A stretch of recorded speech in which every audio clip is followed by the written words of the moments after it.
Hello students, a very good morning to all of you. In this series of corporate accounting, today we will learn something about internal reconstruction of companies. As we know that company is an artificial person created by law. So this artificial person is also having some financial problem regarding a normal human being. Many a times we find that the balance sheet of a company is disturbed due to some financial crisis, and that crisis need some kind of surgery as we do for human being. So when we learn about internal reconstruction of companies, first we have to see the situation when we find that this kind of reconstruction is necessary. So let's take an example.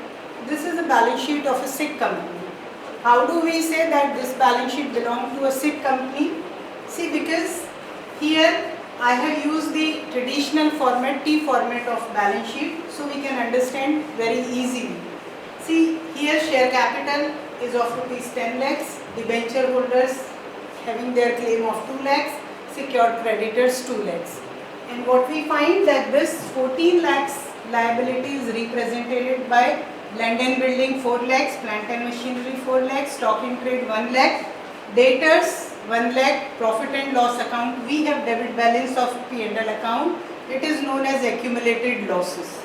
So overall, the debit side, asset side of the balance sheet is also same. But what happens? It is not a good balance sheet. That's why we have mentioned that it is a balance sheet of a sick company. How do we know that this is a sick company? See, other information provided that land and building and plant and machinery are very less realizing value. The realizable value of the building is 3 lakh rupees and plant and machinery is 1 lakh rupees. So what happened right now when we will see, suppose this company is going to be wind up. In that case, we will sell the asset, and how much we will realize? 3 lakh from land and building, 1 lakh from plant and machinery, 1 lakh from stock in trade, 1 lakh from debtors. So total there will be 6 lakh rupees available to pay the liabilities of 14 lakhs. And what we have to do? First, outside liabilities will be paid, that are first of all debenture holders will be paid for 2 lakhs, then creditors will be paid 2 lakhs. So out of 6 lakhs, 4 lakhs used to pay outside liabilities. What remained? Only 2 lakhs. So what we see that in this situation there is a liability of share capital is 10 lakhs. But only 2 lakh is available in hand.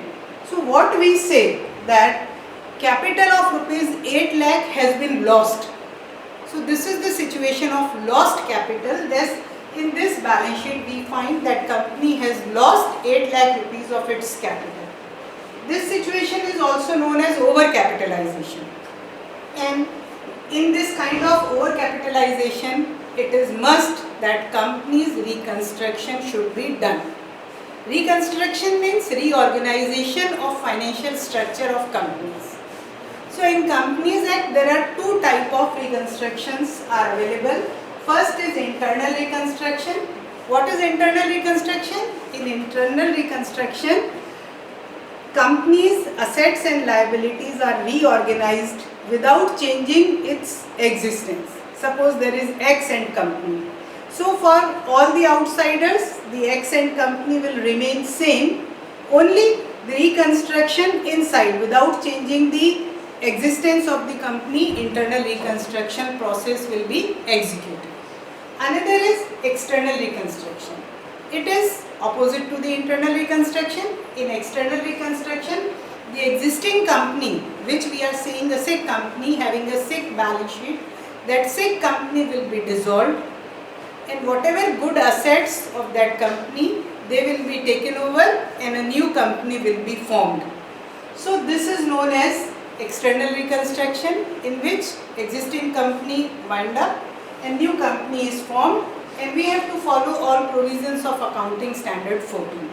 Today we will discuss in detail only the internal reconstruction. So when we talk about internal reconstruction, first we have to understand कि when there is desirability of internal reconstruction. So there are many situations most common situations when internal reconstruction is desired is when capital structure become typical. Capital structure means outside liability, inside liability. We find that share capital is very huge amount, creditors and debentures are very less, or we find vice versa. So this is known as that company's capital structure has become typical. Second, when there is huge amount of accumulated losses. As we saw in this balance sheet that there is 4 lakh rupees debit balance of P&L account. It means this is the accumulated losses, and in this condition it is must that internal reconstruction should be done. Third, when book value of assets are not matching the realizable value. We find that there are many tangible assets in the balance sheet of the company, but all these tangible assets are not having their realizable value equal to the book value. It means in balance sheet they are shown on higher figure, and when we will sell them, when we want to realize something about from that asset, we will get less amount. Next situation, when capital gearing ratio of company is not good. Capital gearing ratio means proportion of fixed cost bearing capital as well as variable cost bearing capital. We know that equity share capital represents variable cost bearing capital, while debentures, bank loan, all these represent fixed cost bearing capital. So when the capital gearing ratio is not good, then also there is requirement of internal reconstruction. And sometimes when it is required to change the denomination of shares. Denomination means whatever is the face value, it need to be changed. And it depends upon the situation. Sometimes it has been found that the investors want to invest in a company having bigger denomination. Sometimes it has been found that if you want to raise more money through capital, then if denomination can be reduced, then small investor will also attract towards this company. So these are the most commonly situations when we think that internal reconstruction is desired for a company. Now, as per the Companies Act, there are 3 forms of internal reconstruction. One is alteration in share capital, other is reduction in share capital, and last one is scheme of arrangement with members, debenture holders and creditors of the company. So these 3 methods, or we can say these 3 forms of internal reconstruction. Now first we will go through alteration in share capital. Alteration in share capital means apart from reduction, because reduction is the other form. So apart from reduction in share capital, what changes we can do in share capital is known as alteration in share capital.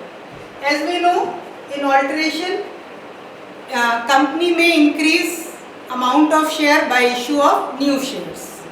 So it depends. When there is liquidity is desired or company want more funds, then it may be decided by the board of directors to issue more shares. So in this situation, we have to pass simple entries regarding issue of shares.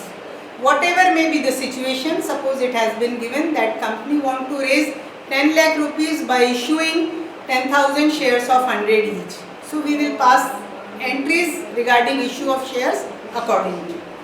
Then consolidation of shares. Consolidation of shares means when the denomination is small, company want to consolidate 5 share into 1 share, 10 share into 1 share, and company want to make big denomination of the share. This is known as consolidation of share. In this case, shares, number of share reduced and denomination become higher, but the overall paid up capital will remain same. There is no reduction, no increase in the share capital. And just opposite to consolidation, we have subdivision. Subdivision is just opposite to consolidation. In consolidation, we gather the shares. In subdivision, we divide the shares. Suppose company is having 1 share of rupees 100 each. Now company want to subdivide. Suppose company want to make a share of 50. So each existing share will be subdivided into 2 shares. So in both these situations, we have to pass this kind of entry. There will be no change in paid up value. In both the condition, we have to pass the entry old denomination share capital account debit to new denomination share capital account. If there is consolidation, then what happened? The old denomination was lower. Suppose rupees 10. Earlier there was one share having a value rupees 10. Now it is decided to consolidate it 10 shares of rupees 10 into one share of 100. So the entry will be rupees 10 share capital debit to rupees 100 equity share capital. No change in paid up value. Amount will remain same. And we will mention in narration consolidation of 10 shares of rupees 10 each into one share of rupees 100 each. And same kind of entry we have to pass in the situation of subdivision. In subdivision, what we are doing? We are increasing the number of shares. Suppose existing share of rupees 10 each. Now company decided to subdivide it into 2 shares of 5 each. In that case, entry will be rupees 10 share capital account debit to rupees 5 share capital account. Again, no change in paid up value. Narration will be subdivision of 2 shares of rupees, 1 share of rupees 10 each into 2 shares of rupees 5 each. So in both the situation, we have to pass the entry. See, we always try to remember, we have to follow the initial rules of debit credit. Debit what comes in, credit what goes out. So same thing we have to follow here. Then other method of alteration is conversion of shares into stock or stock into share. Here we are talking about equity stocks. See, in Indian money market it is not much popular, but in European money market equity stocks are more popular than equity shares. Equity stocks are as good as equity shares. The basic difference between equity share and equity stock is that a share cannot be fractioned. No one can buy 0.5 equity shares, but one can buy 0.5 equity stock. So equity stock can be fractioned. Otherwise, in all manner they are as equal, as same. Dividend is given on equity stock, dividend is given on equity shares. So whenever we found that we have been instructed to convert shares into stock, entry will be equity share capital account debit to equity stock. And then suppose that equity stock will be converted again into shares, then what we are converting, we will again show the same thing, equity stock account debit to equity share capital. Then last way of alteration is cancellation of unissued shares. Now unissued shares means they are not reflected in balance sheet, or we can say unissued shares are not mentioned in the books of accounts of company. So what we are doing, we have been instructed to cancel the amount which is not reflecting in books of accounts. So in that case, there is no need of any journal entry. If it has been decided to cancel unissued shares, suppose authorized shares are 10,000, out of which 8,000 shares are already issued, and it is decided to cancel 2,000 unissued shares, then we will just mention in a note that from today onwards the authorized capital will be 8,000 equity shares, because the 2,000 shares have been decided to cancel, and there is no need to pass any entry in books of accounts of company. Okay. Now we are coming on reduction of share capital. This is very important. Reduction in share capital, when we have to reduce share capital of company, again what we are doing a kind of financial surgery in artificial person created by Companies Act 2013. So again, to do this financial surgery, we have to follow the provisions of section 66 of Indian Companies Act 2013. Now reduction can be done after following conditions. we are following a law, and section 66 says there should be these three measures to be taken by the company. First, there is a clause in article of association of the company to reduce the capital of the company. Second, special proposal passed for it. It is mandatory that in company's board of directors meeting, a special proposal regarding reduction of share capital will be passed. Then tribunal has permitted for it. Sometimes it happens, we say that company is artificial person created by law, and all matters regarding company are represented in company's tribunal. So sometimes it happens that creditors are not agree to reduce the share capital. Then they approach the tribunal. Tribunal hear them and then justify whether the demand of creditor is genuine or not. So tribunal's permission is also mandatory. After all these three mandatory clauses, then we are coming, we say now it's okay, company can reduce its share capital. So we will see by how many methods share capital of a company can be reduced. So first thing is by reducing or cancelling the outstanding amount on issued shares. So outstanding means uncalled amount. When a share is not fully called up, partially called up, then the amount which is still uncalled is known as outstanding amount. So again, this uncalled amount or outstanding amount is not there in the books of the company. So when it is decided to cancel it, it means the denomination of share will be changed. For example, a company is having 10,000 shares of 100 each, rupees 80 paid up. So 10,000 into 80, 8 lakh is there in the balance sheet. Rupees 20 per share is outstanding. Whenever it will be required, company will call. Now, in this process of reduction, suppose it is decided to cancel those 20 rupees which is uncalled or outstanding. So what we have to do? We are not reducing anything which is existing in the books of the company. We are reducing which may be there in the books of company. So again the paid up value will not change, only the denomination will be changed. Old denomination is rupees 100 share capital. Now it is decided to reduce the value by 20, so the new denomination will be rupees 80. So the entry will be rupees 100 share capital debit 8 lakh to rupees 80 share capital 8 lakh. And the narration will be simple, uncalled amount of rupees 20 per share cancelled. Let's move on other method. Second method is by returning excess capital to shareholders. We say that financially sick company means when there is overcapitalization.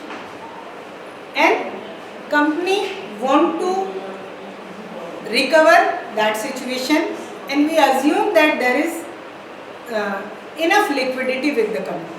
So what company will do? Company will return excess capital to shareholders. Now this return again can be by two ways. Suppose company want to call that amount in future. So in that case company will not change the denomination of share. And company has decided now no more requirement of funds, then the denomination will be changed. First we will discuss with change in denomination of share.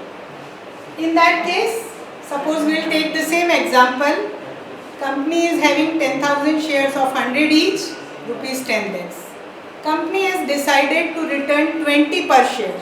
So on 10,000 shares, company will return rupees 2 lakhs. So what happened? Old denomination share capital, old paid up value is rupees 100 into 10,000, 10 lakh rupees. Now the new paid up value will be rupees 80. The paid up value will be 8 lakh. So what we are doing? Old denomination rupees 100, new denomination rupees 80, and we are returning 20 rupees per share to shareholders. So that amount is credited in sundry shareholders account and 2 lakh will be returned. And this return will through bank, so the next entry will be sundry shareholders account debit to bank. Next, without changing the denomination. In that case, we are not going to touch the whole share capital. We'll just pass an entry by the amount which is decided to be returned. So the entry will be share capital account debit to sundry shareholders account, and that account will be returned through bank.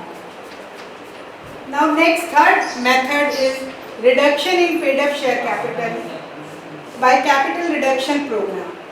This is the most used capital reduction, capital reconstruction program in financially sick companies.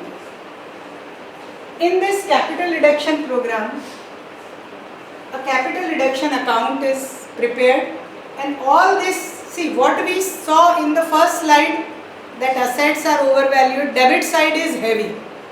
So we have to reduce that asset size, and when we have to reduce means we have to credit all these, and when we need to credit them, we need a balance in account.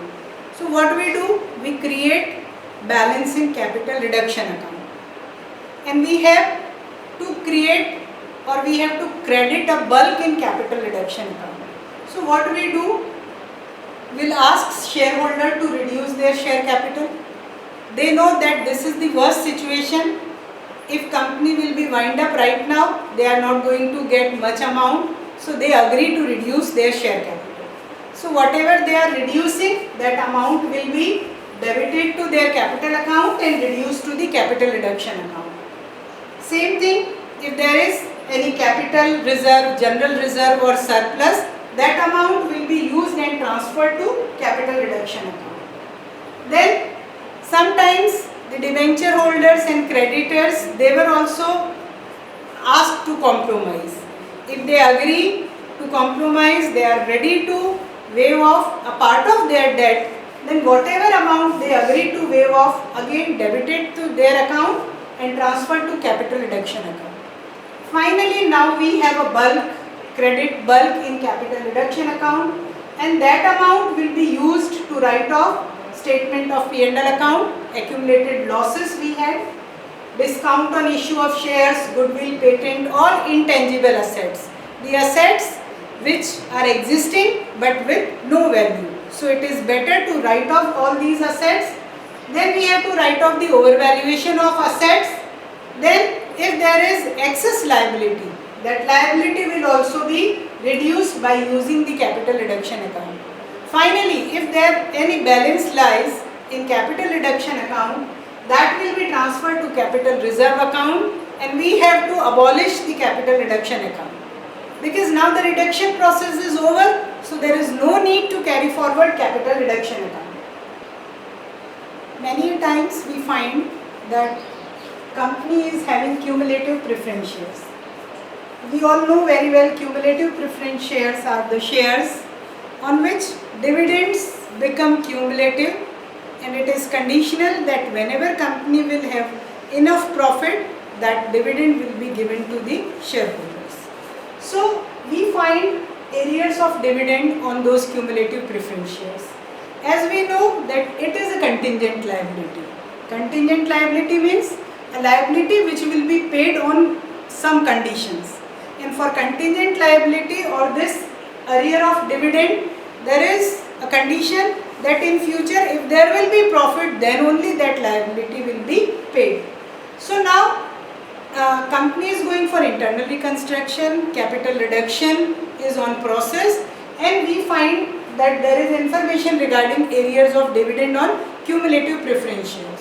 So what happened? We know that it is a contingent liability. Contingent liability means the liability which is not there in the books, but we have been informed since there are cumulative preference share, so there is accumulated dividend is also there.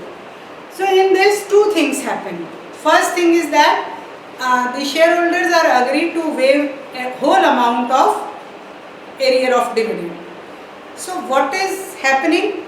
a liability which is not existing in the books is reducing or is disappearing.